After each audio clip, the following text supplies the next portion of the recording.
My Hero Academia, All Grown Up. Chapter 25. Taking a drunk uraraka home was like herding a cat.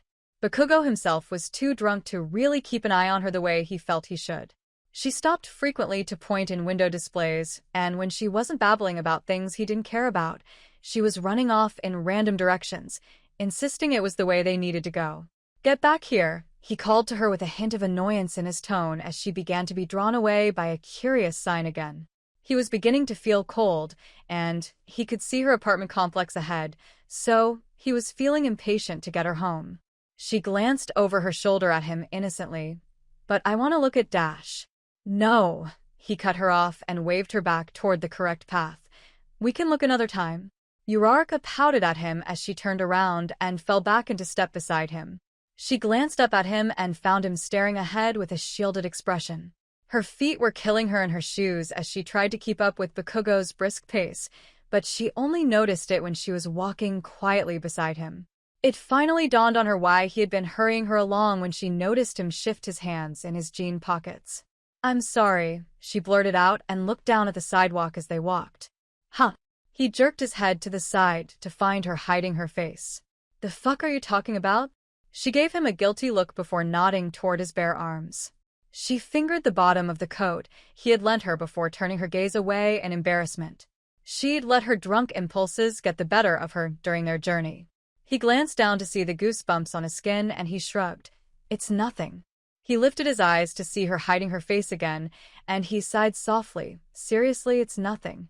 "I feel bad," she muttered as she focused her gaze on her apartment building ahead. "Why don't you come in for a bit and warm up before you go home?" "I'll be fine." Bakugou huffed despite how enticing that sounded. Truthfully, the cold wasn't the worst part of the journey. It was his drunkenness.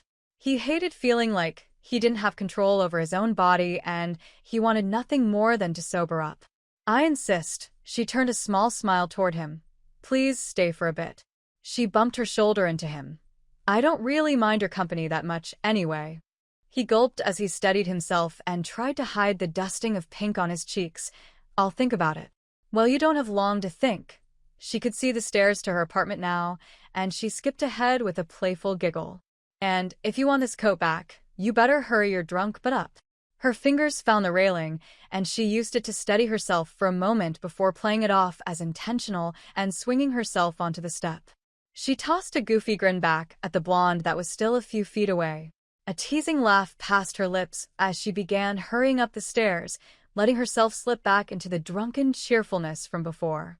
Bakugou waited until her back was turned to him to smirk at her dopey drunken state. He had to admit to himself that she was a fun drunk, and it tickled a smile onto his lips. His heart tugged in his chest when her jovial laughter hit him, and he caught a glimpse of her coy grin as she reached the second story.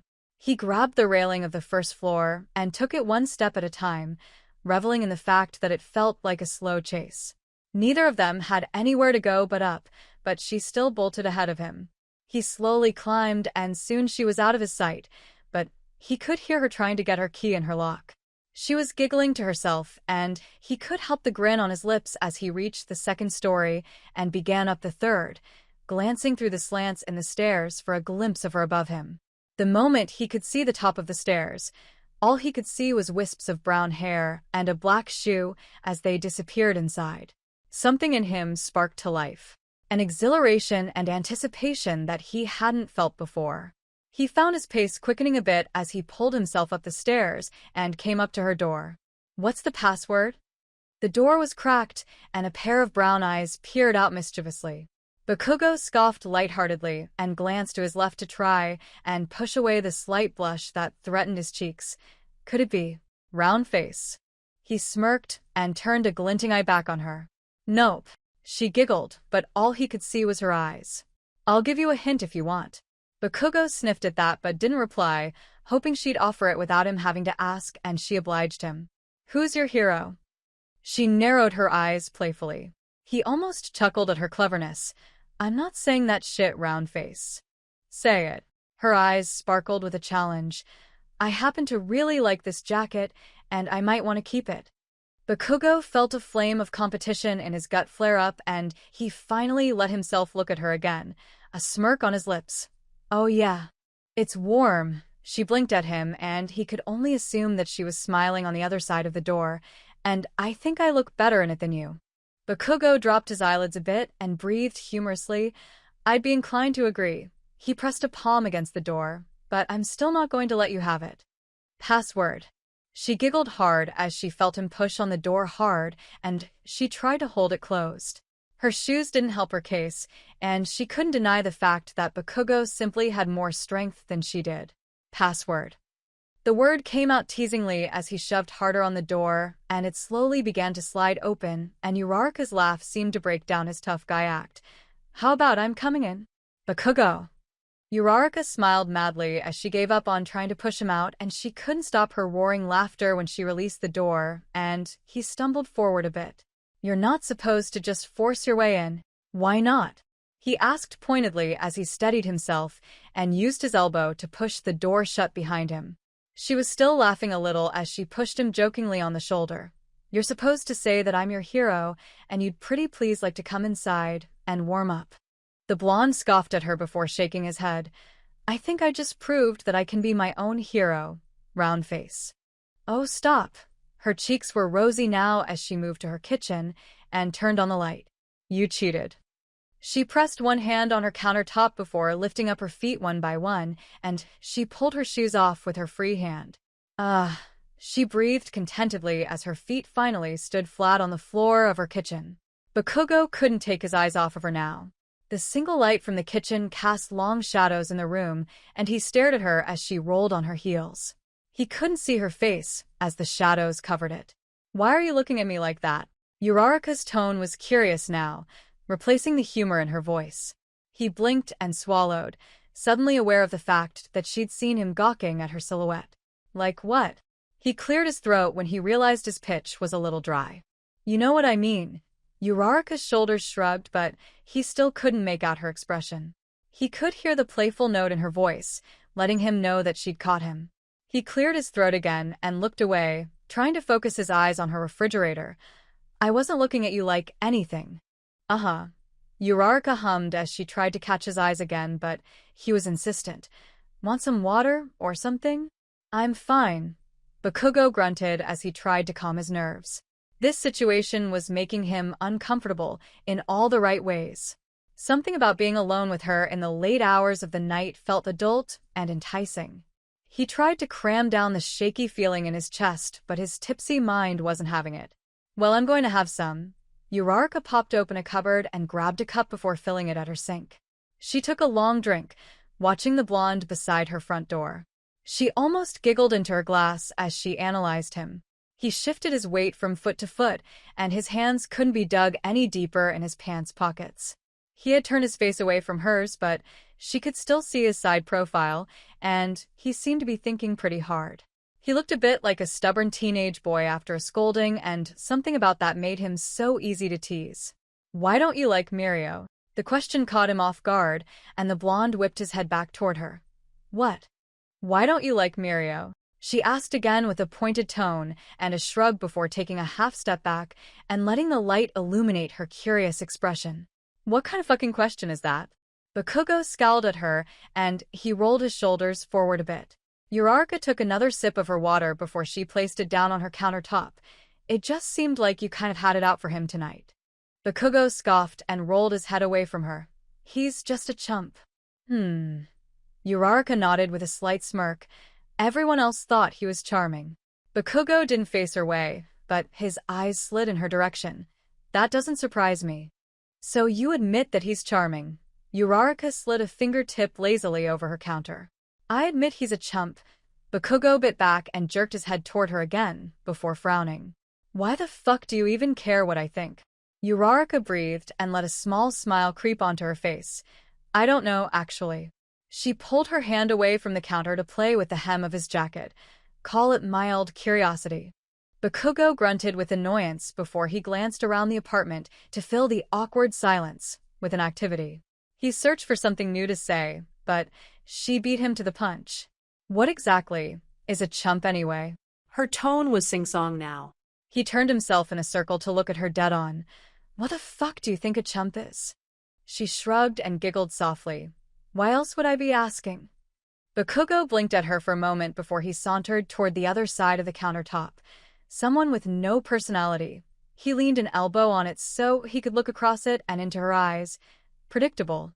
A pretty boy. Uraraka raised her eyebrows teasingly. So, if I'm following what you're saying, a chump will always do what you think they will, and they only have one character trait. Exactly. Bakugou tilted his head from side to side as he rested his other elbow on the surface. They're boring and reasonable. So, following your logic, Uraraka leaned over the other side of the counter and grinned knowingly. The opposite of a chump would be a crazy person?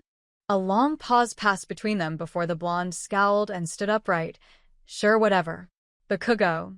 Uraraka giggled and rolled her head forward. I'm just teasing you. He glanced at her, but his frown didn't disappear. His head was still muddy from the alcohol, despite it beginning to subside. He couldn't come up with a worthwhile response, but that wasn't what bothered him. He felt like he'd taken a hit to the chest. I'm sorry. Uraraka's expression softened. I guess that didn't come out right. He cast a quick look toward the door and shuffled in place. It's late. The brunette felt guilty when she saw how sour his expression was. I know, but dash. I should head out. He angled himself away from her so that she was looking at his side profile. I still have a long way to go. She huffed defeatedly. Listen, Bakugou, I was only kidding. I know you're not a crazy person. Yeah, his reply was short and devoid of emotion. She drummed her fingertips on her countertop for a moment, and she skewed her mouth as she considered how to smooth this over. Listen, when I come back to work, I'd like it if we partnered up more often. She tried to catch his gaze with a small smile. I think you're a great hero, and we work well together. He didn't move, but his eyes caught hers. Kirishima is my partner. And I have one too, she replied quickly, but I guess I'm just trying to say that I enjoy our time together. The blonde mulled over that for a long moment. Her previous comment still lingered on his mind, but he asked himself it was due to the alcohol in his system. She sounded genuine, and that warmed him a little. So you're finally admitting that you have to ride off the backs of my coattails? I admit no such thing. Uraraka's tone was forceful with a note of teasing, but I am saying that it may be mutually beneficial. Bakugou finally turned toward her again. Beneficial to you? What do I get out of it? She gestured to herself. I can help your media image. Tisich. Bakugou almost laughed. Like I need help with that. The media loves me. She wagged a finger at him. Don't get haughty on me. Mr. Explosion, kill murder. Even the anti-heroes like you need a woman's touch from time to time. Something about that comment made Bakugou's throat clam up. While he was slowly sobering up, he wasn't fully there. A string of questionably appropriate thoughts ran through his mind, and he had to turn away from her again. Uraraka teased again. Are you finally admitting that I'm right?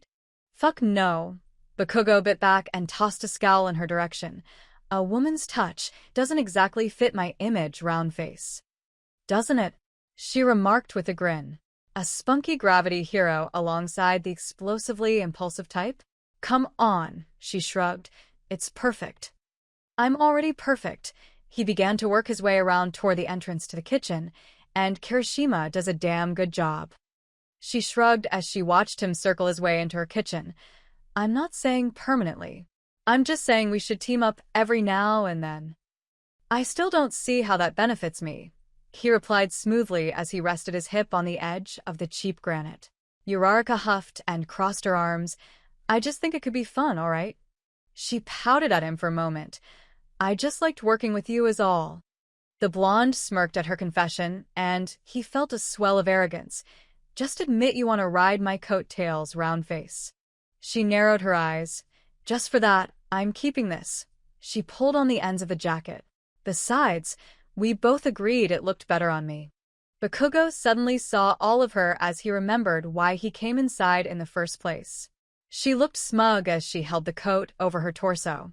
Their banter suddenly felt like more than banter, and the feat between them felt like a dare.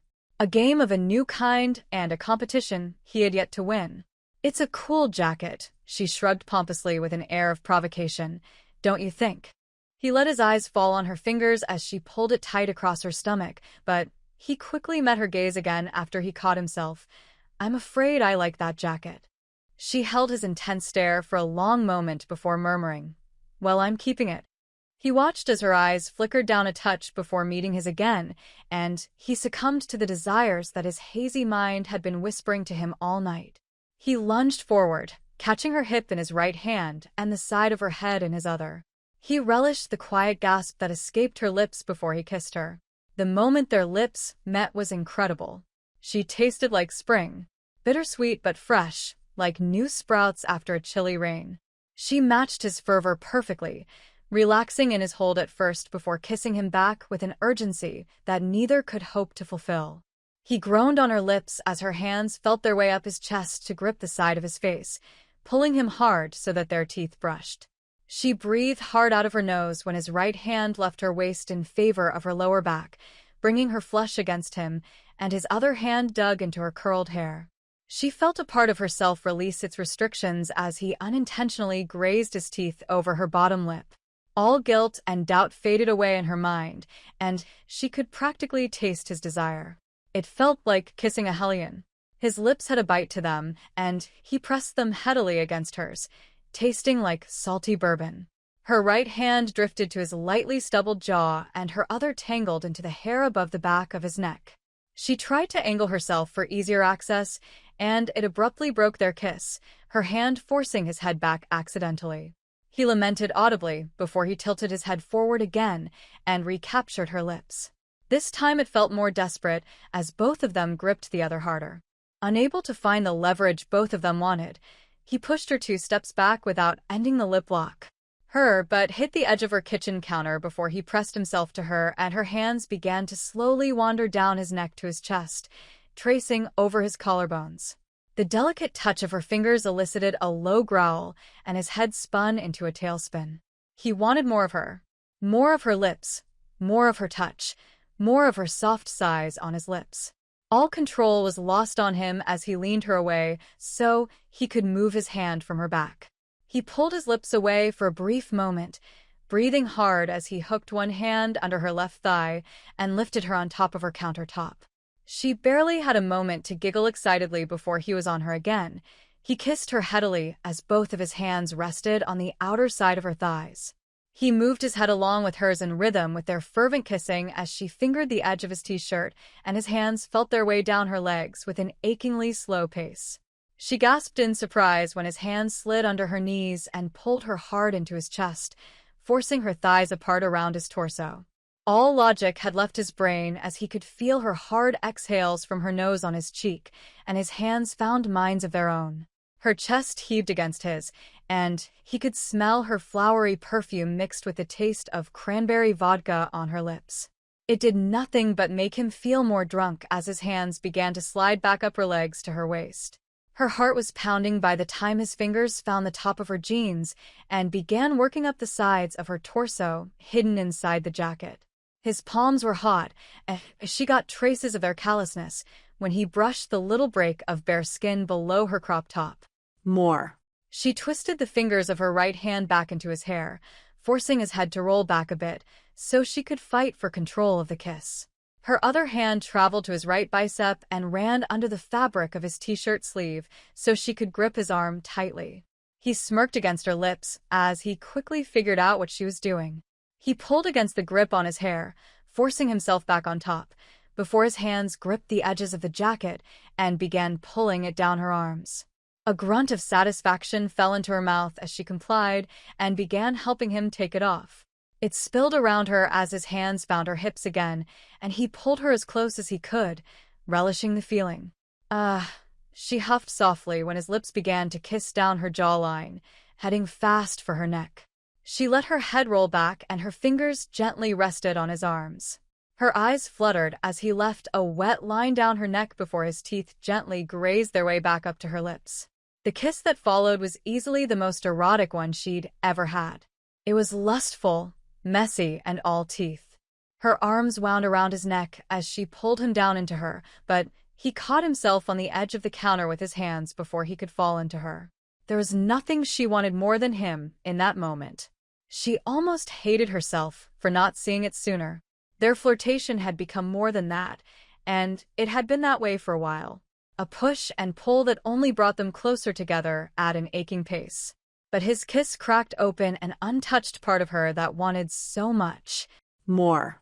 He felt her hands fall away from his neck and slide down his chest, coming teasingly close to something that made him groan into her and break the kiss to take a breath. Her fingers tickled the skin above his belt, finding their way underneath his shirt. "Let's go in the other room," she murmured so quietly that he almost didn't catch it. He blinked his eyes open and found her gaze. She stared at him with wide, lustful eyes, and suddenly reality hit him. He barely recognized her. This wasn't the uraraka he knew. Everything about this felt wrong despite how bad he wanted it. He just couldn't go through with it. He ripped himself away with every ounce of willpower he had and turned his back before running a hand over his red face. He took a shaky breath as he tried to calm his rattled nerves. He rested a hand on the countertop and leaned heavily on it, keeping a distance from her. She blinked at him, dumbfounded at the sudden end. She licked her now sticky lips and watched his back as he seemed to privately battle with himself. "Did I do something wrong?" He didn't respond for a long time, opting to stand in place to process what had just happened. He dragged a hand through his spikes as he fought for his composure. What the fuck could he possibly say now to explain this? "I'm so sorry." Uraraka fumbled and dropped her face into her hands to try and hide her utter humiliation. "I didn't mean to dash." Round face, Bakugou's voice was deep, still heavy with lust. She silenced herself and peeked out from her fingers to see that he was still standing with his back turned. She held her breath and waited for him to speak again, praying that he even would. "We see dash," he started before stopping himself and letting his head drop a bit. I can't do this with you right now." The shame seemed to amplify tenfold now as she processed his words. She swallowed thickly, trying to find something to say. She desperately wanted to run away right now, but where could she go? "I can't do this with you," Bakugou reiterated with a slightly more even tone. "I can't. I don't want to fuck this up." She still didn't say a word as she tried to clear her fuzzy mind. His tone wasn't shameful, nor was it angry. He sounded disappointed, and she felt the same way. Something was off, and maybe he was the first to realize it. "Uraraka," he still kept his back to her as he leaned harder against the counter. "I don't want to be your rebound or your bed warmer. I want more than that." She stared at his back for another moment as she realized the implication of his words. More. The ongoing theme of the night, and the words seemed to replay in her head on an unending loop. Embarrassment crept up her face and she shook her head hard. "Bakugou, I dash." "Good night," he muttered quickly before he rounded the counter and moved hastily toward her door. His eyes only glanced at her once, but they were stoic and guarded. She didn't watch him leave, but she heard the door shut loudly and his footsteps trailed away. Then there was silence. The first sob wasn't the most painful. It was the fourth and fifth that stole all the air from her lungs. She wiped globs of mascara out from under her eyes as she cried loudly on her kitchen counter. When had she become so weak? Was she truly so lonely that even Bakugou would reject her? Was she desperate? It was no secret to her that Bakugou had feelings for her. When he'd gifted her a copy of Pride and Prejudice during her hospital stay, she knew. He'd been nothing short of gentlemanly to her, and he was his own way of kind to her. She'd grown to like that, and she couldn't lie to herself that the feelings he had weren't recognized earlier on than that but denied. Somehow, she'd always known about his feelings despite the fact that she couldn't explain how. But that only made the rejection that much more painful. She wasn't using him, was she? Wait, was she? The sobs racked her again as she thought about the night as a whole. She'd clung to Mirio for the last few weeks as a form of curing her boredom. That much was obvious to her, so if anyone was a rebound, it was him, right? But Bakugou had pushed back on Mirio so fervently tonight like the other man was a genuine threat, and Uraraka had let him. Was that a symptom? Was she even over Deku? She cried for what felt like hours, and the loneliness seemed to snap her in two. Pain had been the only feeling she'd known for months now, and something about Bakugou being here had taken that away. She'd been able to relax and have fun. She'd laughed with him without feeling she was having to fake it, and the way he looked at her was heartbreaking. "I want more than that." More. More. More. His lips were everything she thought they'd be. Forceful, hungry, and fun. Kissing him had been like a dance with a dragon, and she wanted more of that. More. More. More. She wanted more than that. More than his lips. More than his scowls. More than his feisty remarks. She wanted all of him. She hugged herself as the tears finally dried up into crusty streaks, and she felt herself stumble into her bedroom. She flopped down on the mattress without a bed frame and touched her lips with a trembling finger. More. She'd get more, and this time she'd mean it. So that's it for today. If you liked the video, leave a like, subscribe, and activate the notification bell. And if you want to contribute to the entire story being illustrated, just read the information in the description below.